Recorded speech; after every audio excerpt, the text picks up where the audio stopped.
اللہ تعالیٰ نے جانوروں سے بڑے بڑے کام لیے ہیں۔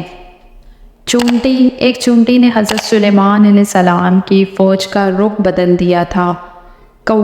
ایک کوا جس نے انسان کو دفنانے کا طریقہ سکھایا۔ ایک ہاتھی نے خانہ کعبہ کو گرانے سے انکار کر دیا۔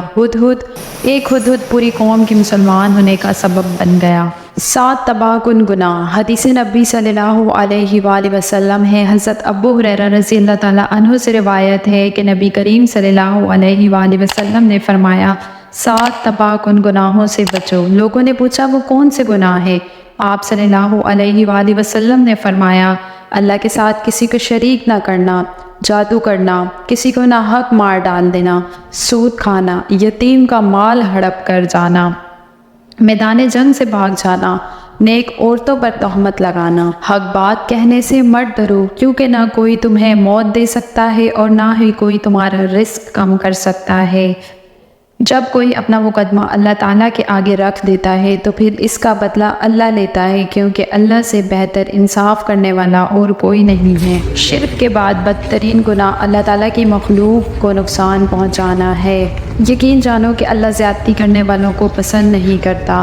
برا وقت ہمیشہ گزر جاتا ہے، چیزیں ٹھیک ہو جاتی ہے، بس انسان کا ظرف آزمایا جاتا ہے۔